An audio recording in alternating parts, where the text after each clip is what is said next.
We have been doing so many plan with me's on my channel recently, but it's time to set up my bullet journal for July 2023, and I couldn't be more excited. I did something completely different with the theme this month, and I was definitely super scared to film the video, but I think my risk turned out well, and I hope you guys enjoyed the video.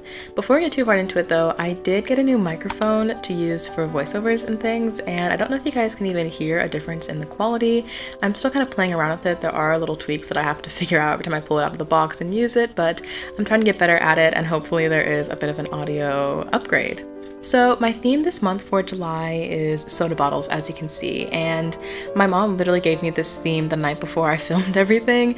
I had a very busy weekend. It's actually my birthday weekend, yay! And I was kind of stressed on having to film a video and in fact pre-film multiple videos before I go on vacation, so I was kind of doing this all last minute, but I knew I wanted to do something really summery and fun, something different than what I've done recently, because I really liked my bullet journaling spreads recently. I feel like I've really gone out of my comfort zone, tried a lot of different things in the past couple months. However, I have been getting a little bit tired of the same thing. I'm doing a lot of black contrast, doing a lot of sticker paper, watercolor, those kind of things. So I wanted to switch it up. So I decided to do a soda theme inspired by what my mother said, and I think it turned out really great.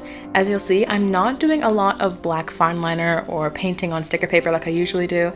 I went back to my roots and just pulled out those water-based markers instead to use to color everything on this page.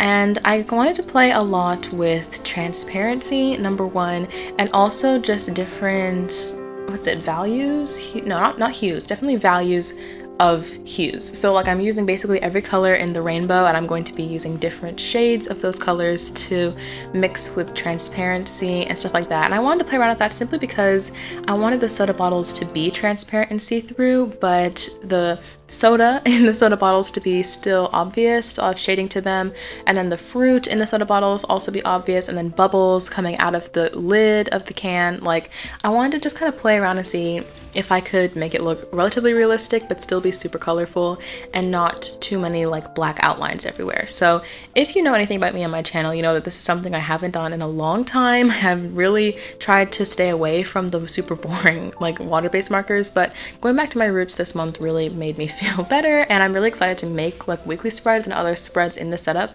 because it's just so fun and colorful and something kind of original, because personally I don't like doing themes that a lot of different people do. I feel like, you know, as a bullet journaling YouTuber, I need to at least try to be original and do things that you don't really see too often, that way people can get inspired by me. So I didn't really want to do like a really simple fruit theme. However, a soda theme with fruit in it seemed something a little more up my alley, a little more fun, something to play around with, and I really love how this turned out. Drawing soda bottles, I literally taught myself how to do this on camera. I didn't actually try that much beforehand. Like I said, everything was super last minute for this setup, but I had a little picture on Pinterest next to me. I'll put a couple reference pictures here on the screen so you can kind of see what I was looking at. This style is something I see a lot in digital art, actually, so I was trying to figure out how to replicate it for, you know, physical art. But basically, I had every color I had 4 different shades ranging from light to dark. So I used that darkest shade to do an outline, and then I would use the lightest shade to color in the soda bottle completely, and then I would use the second lightest shade to color in the soda, or like the juice inside, specifically that chunk in the middle, and leaving a little highlight on both the top part of, like, I guess you can call it a cylinder of soda. So I left a little highlight on the top and the bottom part. And then I also made sure to color a little bit of space at the top where the cap would open, and then also a line at the top, like there's a sticker on the bottle. You guys can kind of see what I'm saying here. And then I also used a darker color after that to add shading to the bubbles, to the fruit, and just overall make it as 3D as possible, but try to do that with only one hue. So only pink for the strawberry bottle and only blue for the blueberry bottle. And it was definitely a test of my artistic abilities, but I think it turned out really well. And although this cover page is not my absolute favorite, simply because I don't know if the colors are completely right with the title. Like, I did the title in orange and pink. I feel like it should have been a couple other colors, so that way there's less pink on this spread and more rainbowy. That way it would match the other pages. But overall, I think the soda bottles are the best part, and I really like how those turned out. As you guys saw, I had little yellow like splashes on the right, but I thought they were like really ugly, so I actually used sticker paper to cover them and make them match the purple ones on the left. And then I'm just adding extra bubbles throughout to just kind of like bring some more color to the other sides of the page. Like I said, I wanted it to be really rainbowy, and unfortunately I didn't have enough green and yellow on this page to kind of balance out the mostly cool toned colors with the pink and the blue and the purple. I feel like that'll be better on the other pages, but I just didn't really want to go too hard on the first one because I wasn't sure how the other pages was going to look. So anyway, I think that first cover page was a lot of trial and error. It mostly came out successful, and now let's move on to the next page, which is going to be the calendar page for July. So it's been a little bit since I've done an entire page with the calendar. I think the last time I did that was March. I mean, I did one for May, but it was in a Dutch store, so it was still kind of small. But for this theme, since everything was so big and bold, like all the colors are popping and the lettering is huge, and I felt like I'd kind of be free to use a lot of spreads. I mean, this is a new bullet journal, so I am excited because I have a lot of spreads available. I haven't actually used this journal yet, except for my new bullet journal setup, which, by the way, if you haven't watched it, it was my video that I posted last week. I love how the video turned out, so it'll be linked down below for you to watch if you're interested. But like I was saying, I want everything to just kind of fill the page and be really bold and bright and not necessarily super maximalist, but the stuff that is there needs to be intentionally there. So I decided to make a full calendar spread, even though I probably don't need it, considering this is probably one of my chillest months of the year so far. I have some vacations planned at the beginning, so I'm not going to really be planning anything, and then on the second half, for once, I don't have color guard camp like I did for the past 4 years since I hadn't graduated from high school now, so I don't really have much planned for July. However, I thought, you know, it doesn't matter. I can still make a huge calendar and not even use it that much. It's fine. So I have a huge calendar covering most of the spread, and on the left I have a section for main monthly goals and maybe a little to-do list section in there too. We'll see whatever I use that extra space for. As you guys can see, this lettering at the top is super bold, and I try to do some kind of ombre effect going up. However, you can see especially on the bottom of the Y is supposed to be a lighter pink, and the effect here was that the calendar was actually a transparent white covering over the lettering. So whenever it overlapped over the lettering was now a diluted color, if you want to call it that, much lighter. So that's why it looks like it's a lighter color, because it's almost like a pane of glass is covering it. However, because only the Y is really visible like that, I don't think the effect worked very well. I feel like if I lowered all the other letters so that the J, the U, and the L were also affected by this, it would look more intentional. However, I kind of just kept it that way anyway because I didn't want a super dark Y to cover up that entire day of the calendar, so I just made it work. On the bottom right, as you can see, my soda can is actually covering the calendar, and again, I feel like it'd be more like the effect would be better executed if that was placed behind the quote-unquote glass pane calendar too. So if the parts that the calendar overlapped the soda bottle made the soda bottle a lighter color, just like it did for the Y, I feel like that would be a better idea. However, I colored in the soda bottle too quickly, so that didn't completely work out. But overall, I don't really mind that much because it's really only one day that it's covering at the bottom there, and it's a Sunday, so my Sundays are usually pretty chill. I don't mind that it's completely covered.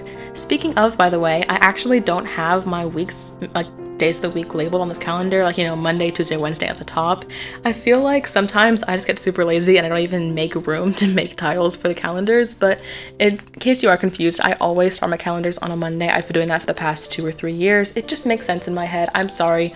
Like, the week starts on a Monday. You can argue with me in the comments. I don't care. I'm so sorry. It does. I don't make the rules. So all of my calendars start on a Monday, which is why the weekend is over there on the right. But I already know that in my head. It's my bullet journal, so I don't really need to label all the days. I do it sometimes for aestheticness, but in a case like this, I just felt there wasn't really enough room to make that work, especially with the transparent effect that I was trying to achieve with July. So I just kind of left that spot blank. But I know in my head that it starts on a Monday, and I don't really need that for my personal calendar. One thing I did bring into this spread were the little like squiggly lines in the corners. I love that I did this. I feel like this theme has kind of made me like just explore. Like I wasn't scared to just like draw random blobs of color and see if I liked it or not. Like definitely wasn't a perfect theme. Like I said, there's some issues with the cover page, issues with the lettering on this page, but I usually whenever I make a spread, I have to have everything sketched out so detailed. That way, literally in my videos, you can probably already tell what the spread's gonna look like before I start making it, simply because everything is so detailed in pencil. But for some reason, this theme just made me feel really free, excited. I just kind of let loose on the paper. So I was drawing those squiggles in the corners of the calendar page, and I really had, like, I just kind of went for it. Same thing here. I decided to draw this little black box because I felt like I needed more black on the cover page, considering the calendar on the calendar page wasn't black. So just came over here, draw a little black box, and I was like, oh, it looks great. Look at that. Like I didn't really have to plan out that much beforehand. So honestly, sometimes if you let yourself just not stress too much, let loose, chill, sometimes it does actually really work out. So I'm super happy that for once it worked in my favor, and this is a spread that I actually really enjoy. So moving on to the next spread in this setup, this is going to be my monthly overview page, and as you're going to see in a second, it's actually going to be a Dutch store page because these 3 bottles on the right are going to be cut out around and it'll have a Dutch store, but you'll see that in a minute. Basically, I have just a list of spreads that I use every month. Like if you watch any of my Plan With Me's, you know this. I always have a little habit tracker. Sometimes it depends on how many habits I make, but there's always one there. I always have an expenses tracker. I've been trying to add a gratitude tracker in recently, and then last month I started a health tracker, and I've actually really enjoyed using that. So I knew that those spreads were very necessary to put in this setup. I couldn't miss them. However, I know also that sometimes like creating spreads, like coming up with original spread ideas in my brain, it's a little hard because I've been bullet journaling for 3 to 4 years now. There's a system that works. I always do it over and over, but like I said, I want to come up with cool ideas, not only for you guys, because I do want to make sure that you guys have new ideas, but also I want to have something fun in my journal, something to excite me, you know, a spread that I don't usually use. So sometimes it's always nice to go back to the comforting old spreads, like a simple habit tracker, a simple gratitude log. I mean, at least it's like comforting in that it's, you know, consistent, but I wanted to do something different with this month, and it was definitely interesting trying to figure out how to fit literally 4 things into a Dutch store spread, but I enjoyed the challenge and I feel like overall it turned out well. So on the left, you're going to see that I have, under the this month header, I have 6 habit trackers and then an expense tracker at the bottom. Honestly, I could probably use a little more room than this in the expense tracker, but I can always add a second page somewhere else in the setup if I really need it. And then there's going to be a vertical space on the right side next to all the bottles where I will have my gratitude log. And again, there's really no headers for anything on this page, but I know what everything is, and I feel like everything is so squished in anyway, and so I don't really think there was a need for a header anyway. You can definitely tell what everything is. And then whenever you flip over the Dutch store, it's going to be my health tracker on the right over there, but I'll talk about that one in a little bit. One thing that I probably needed for this spread, however, header-wise, is naming what all the habits are. I don't have any room for that because the header this month was just so big. So I guess I'll just have to like write in tiny little font what each habit tracker is, but I mostly have the same habits every month. Specifically, I'll talk about a few.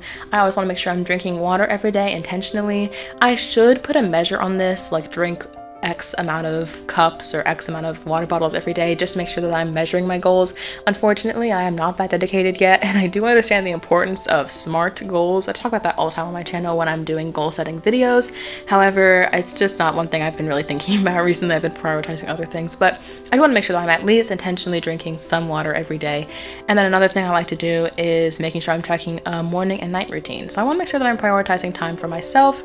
I am a workaholic. I tend to work late into the night. I tend to always be thinking about YouTube or schoolwork or something that I need to be doing. So I want to make sure that I take time for myself, especially in the mornings, to get a good morning routine, and in the evenings spend time, you know, self-care, do your skincare, take a nice shower, that kind of thing. Sometimes I just second that to other things I should be working on. So I just want to make sure I'm prioritizing those things in my life, and that's why they're on the habit tracker. But like I said, I'll eventually go in, write a little caption so I know what everything is. However, one thing I did want to mention is a lot of the habits this month are not going to be health related because I have this entire health tracker on the other side of the page. This is a spread that I introduced last month if you watched my June Plan With Me setup, and it actually worked super well. I really enjoyed just having a place where I can keep track of any health symptoms of any kind, even if there's nothing seriously going on. It's just a place to write things down. That way if something did go on, I would have a pattern of like things that happened in the past couple months that I can look back on, etc. I mean, honestly, I feel like this is a good spread for anybody to look into if you're interested in tracking anything like this. Nothing serious, but just, you know, have a place to write down things if you need it. So basically at the top I have a very elongated calendar. I thought it was kind of funny looking at a calendar this way because instead of being tall and skinny, it's quite long and flat, but basically I'm just going to color in little blobs here for different symptoms, and those symptoms will probably be listed in the box on the left where it has that little header section.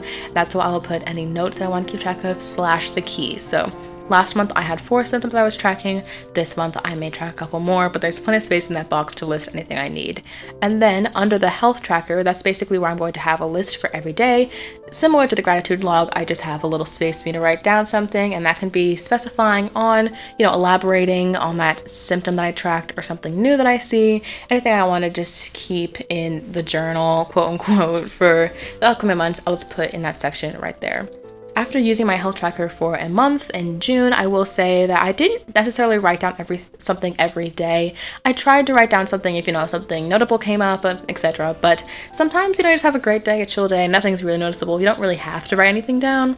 Of course, whatever works for you. If you want to recreate this spread or any spread that I ever make in any shape or form, definitely I would recommend not completely copying it like exactly. I would definitely think about what parts of the spread would be most applicable for you and would help you in your personal life more. So I always appreciate when you guys recreate my spreads. I always repost them on my Instagram story if you tag me, and I love seeing you guys' recreations, but I also love seeing how everyone kind of puts their own twist on it, because everyone's life is different. Everyone needs different things for their bullet journal, and I think it's really important to make sure that you're personalizing any spread that you do recreate. So if any of these spreads in this video were inspiring to you, that's such a compliment. Thank you so much. And yeah, definitely tag me, and I'm excited to see what you guys create. So one thing I haven't really mentioned yet is it's a soda bottle, so everything has to be shiny and glistening. So I made sure to take out my white gel pen and add little highlights onto basically everything. All the bubbles, all the soda bottles, all the titles too. Honestly, I've talked about this before. White gel pen sometimes does not work well over water-based markers. Sometimes it does sink into the color, and that annoys me, which is why I use a lot of alcohol-based markers, because white gel pen stands out more on those colors. However, in this case, I let every bit of ink dry, so it mostly didn't sink in, and even if it did, if, for example, it sinked into the purple, it would just be a lighter purple color, which is fine because it's on a purple soda bottle, so the highlight would be slightly purple tone. So I didn't mind that the white sunk in just a little bit, but mostly everything popped. And yeah, so here we are at the final flip through. This video went by super quickly, but they always do. I hope you guys enjoy all the spreads. As always, let me know what your bullet journal theme is in the comments below. Subscribe, because I post bullet journaling and productivity videos every week. You don't want to miss when I upload next. And if you want to see my last video, my bullet journal setup for 2023, it'll be right here on the screen. Sending you guys all the love, and I'll see you next week.